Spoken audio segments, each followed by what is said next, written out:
மற்ற எதனாலேயும் பிரிக்கல, மக்கள் என்றார். எது திருவள்ளுவருடைய கொள்கை இதுதான். அவர் திருவள்ளுவர் என்ன சொல்றாரு, இந்த சாதி அந்த சாதி எதுவுமே பேர் கிடையாது. இப்ப ரொம்ப பேர் அன்னைக்கு கூட ஒரு செய்தி வருது, பார்ப்பான் என்று திருவள்ளுவர் சொல்லுகிறார், 2 இடத்துல சொல்றார். அது பார்ப்பான குறிக்கவே குறிக்காது. பார்ப்பான் என்பதை பரிமேலழகரே ஒரு இடத்துல அந்தணர்னு போட்டிருக்கார், ஒரு இடத்துல கருதி பார்ப்பான்றார். அப்படின்னா நான் நினைத்து பார்க்கிறவன், கருதி பார்க்கிறவன், அந்த வேலை செய்கிறவன், இந்த வேலை செய்கிறவன் அர்த்தம். அதப்ப அவன் அந்த வேலை பார்க்கறான்பா அப்படின்னு சொல்றாங்க. அதான் அது ஒரு சாதி கிடையாது. தமிழனே இந்த வேலையை செய்தான், அதாவது கோவில்ல வேலை செய்தான்.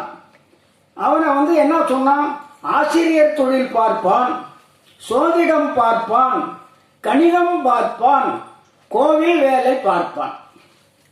அந்த வேலையை அவனும் செஞ்சா அவனை பார்ப்பான்னு சொன்னான். அந்த சொல்லு தூய தமிழ் சொல், அவனை குறிக்கவே குறிக்காது, அந்த வேலை. ஆனால் திருவள்ளுவர் சொல்ற 2 இடத்துலையும், ஒரு இடத்துல அவனை அந்த நறுன்னு பரிமேலழகர் சொல்லிட்டார். இவங்க எல்லாம் பிராமணன் தான் எல்லாரும் எடுத்துக்கிறாங்க. பிராமணன் ஒரு சாதியை திருவள்ளுவர் சொல்லிவிட்டால் அப்போ எல்லா சாதியும் ஏற்றுக்கினாருன்னு அர்த்தம் ஆயிடும்.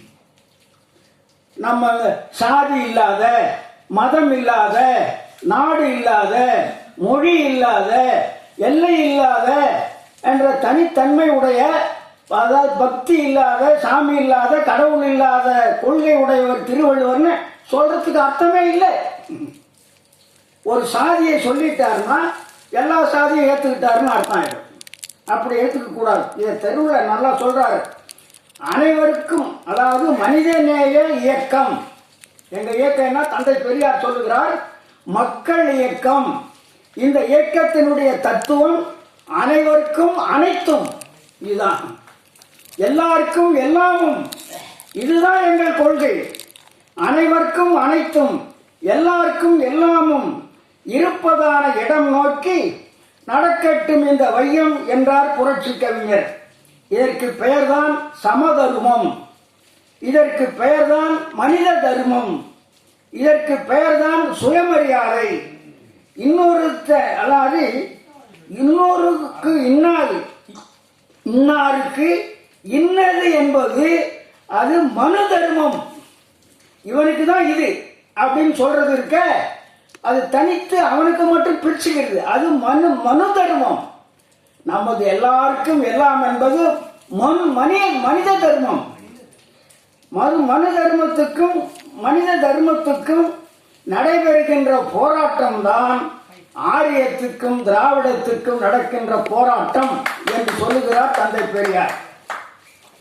அதுக்கடுத்து தந்தை பெரியார் என்னென்ன போராட்டங்களை செய்தார் நமக்காக, அவருக்காக இல்லை, அவர் குடும்பத்துக்காக இல்லை, அவருடைய தனித்தன்மையாக தன் சுயநலத்துக்காக இல்லை, அவர் குடும்ப நலத்துக்காக இல்லை, தமிழினத்துக்காக செய்யப்பட்ட போராட்டம். வைக்கம் போராட்டம், அதாவது கள்ளுக்கடை மறியல் போராட்டம், இந்தி எதிர்ப்பு போராட்டம், அதாவது வடநாட்டார் சுரண்டல் ஒழிப்பு போராட்டம், வகுப்புரிமை போராட்டம், சட்ட எரிப்பு போராட்டம், பிராமணால் பெயர் அழிப்பு போராட்டம், கோவில் கருவறை நுழைவு போராட்டம், பிள்ளையார் சிலை உடைப்பு போராட்டம், ராமன் படையெரிப்பு போராட்டம், தமிழ்நாடு நீங்களாக